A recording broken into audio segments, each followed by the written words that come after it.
The 10 strategies spread out across these 4 areas, and each of the parts that Raymond just told you about, there's sort of a theme that goes along with that. So when we talk about learning the game, we're talking about self-determination and excellence being the themes of that part of the book. There's 3 strategies that are there: establishing a strong identity and purpose, obtaining broad exposure, and demonstrating excellence. And just to give you one lens into that, I'll start with the one on excellence.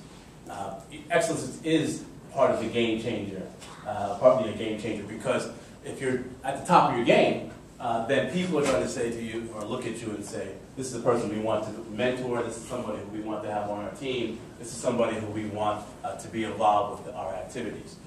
When we talk about excellence, though, what we do is we talk about it in terms of 4 components. It's gifts, those things that you're really great at.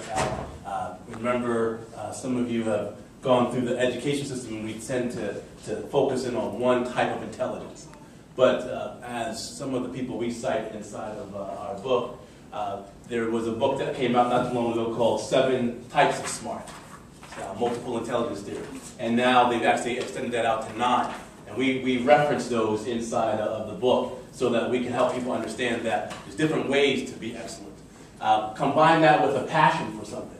I am passionate about teaching, passionate about researching. I'm passionate about the things that I like to do, and it turns out I'm pretty good at those things too.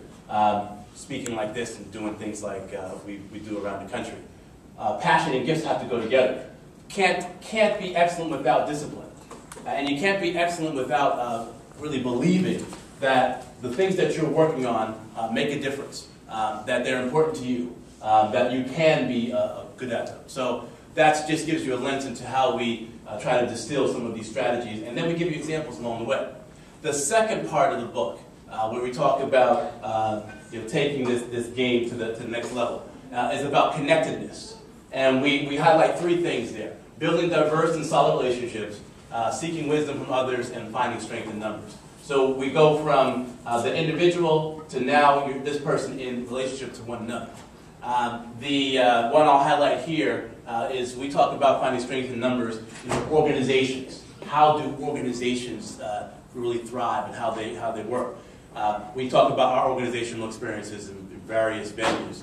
But this is another point for me to highlight the group that pulled this together here today. There's 2 co-presidents, Patrice, I see her in the back, and Deshita, who was introducing us earlier today, really put together the flyers and put all the things together. This working together aspect, it doesn't stop with student organizations. It's the same principles for how you can get things done within the corporation, your academic pursuits, or what have you. And we highlight how to do that in that section. Third part, we talk about success and greatness. Well, this is the success section. So what does it take if you're one of those people who is a game changer? We talk about it in terms of thinking intrapreneurially and thinking entrepreneurially, which are basically 2 sides of the same coin, right? For us, if you're within a corporation, intrapreneurship is how you leverage innovative thinking within a company. We talk about that specifically for the Black community in terms of how do you leverage resources from a company for positive things within the Black community. We get specific in those areas. We're both proponents of entrepreneurship. Clearly, we've done our own things in terms of entrepreneurship, but we also talk about how you can be more entrepreneurial in your own endeavors.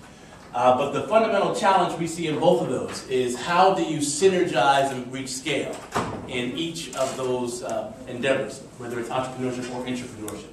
How do you bring those things together and then allow them to grow and to expand into multi-million-dollar enterprises or into large efforts that transform and change people and communities? That's what we highlight in Synergize and Reach Scale. We finalize or conclude the book with a section on greatness.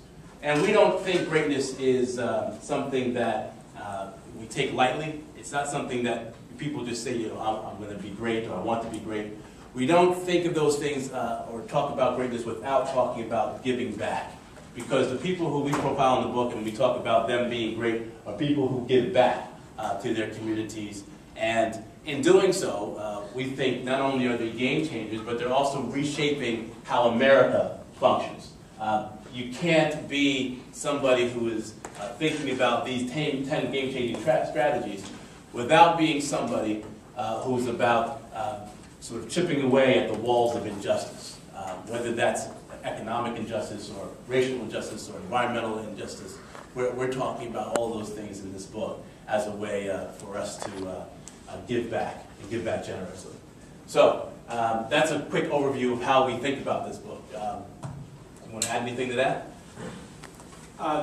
The only thing I'll add is it's not clear from the slide, but those strategies are presented to you in numbered order, 1 through 10. I want to go back to number 1 and just say the following. I've already been asked, the most popular question I've been asked was, what was the learning that you took away that really stood out from the interviews? From having talked, and I should mention who we, at least a sampling of who we interviewed. Hill Harper from CSI, New York. Cory Booker, our mayor here in Newark. Roland Martin from CNN. Angela Glover Blackwell, who's a prominent leader of a nonprofit in California. Kevin Powell. Don Thompson, the president of McDonald's, poised to become the first black CEO at McDonald's. Otis Moss, who is the Reverend at Trinity in Chicago.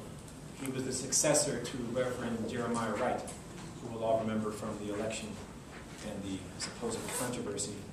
That gives you a little feel for the kinds of folks that we talk to. The thing that stood out for me the most, arguably this book is kind of a revisitation of a book that was written in the 1980s by journalist Ellis Coase from the Washington Post. He wrote a book called The Rage of a Privileged Class. Great book. And in fact, he interviewed prominent African Americans of the 80s who came of age in the 60s and 70s and asked them to reflect on their experience ascending to the top of primarily corporate America. And the subtitle of his book is very telling. The subtitle of the book actually changed. The original subtitle was, "Why Are Middle-Class Blacks So Angry?" That was the subtitle. And then he changed it to, "Why Do Prosperous Blacks Sing the Blues?" Not that different.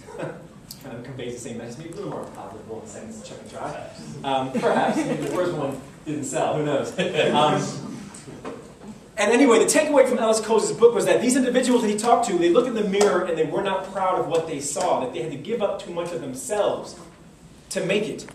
That as they looked back on where they were to where they are, they said, you know what, I don't like what I had to do to morph myself to being acceptable in order for me to advance. And if I had to do it again, I wouldn't do it. It wasn't worth it. Hence the subtitle, "Why Are Middle-Class Blacks So Angry? Why Do Prosperous Blacks Sing the Blues?" And so as we talked to our interviewees, we saw the exact opposite. That rather than seeing the elements of their culture or ethnicity as liabilities, they saw them as assets. And rather than having to eschew them, they were able to embrace them and succeed nevertheless. And so the first strategy, establish a strong identity and purpose, is the foundational strategy, it is the foremost strategy, it is the fundamental strategy, because it says the following. If you want to succeed or achieve greatness as a black face in a white place or a minority within a majority environment, then what is most important that you do is that you first have a sense of identity, who you are, that you have a sense of why you're here and placed on this earth, purpose. That identity is your anchor. It grounds you. Your purpose is like a compass. It's what guides you. And that as you face the inevitable challenges that you will face because of stereotypes, misperceptions, challenges related to race or otherwise, that it is your identity that you hold on to, and it is your purpose that keeps you focused to be able to withstand those inevitable challenges, to overcome them at some level. And in fact, arguably, these are the things that are your greatest competitive advantage.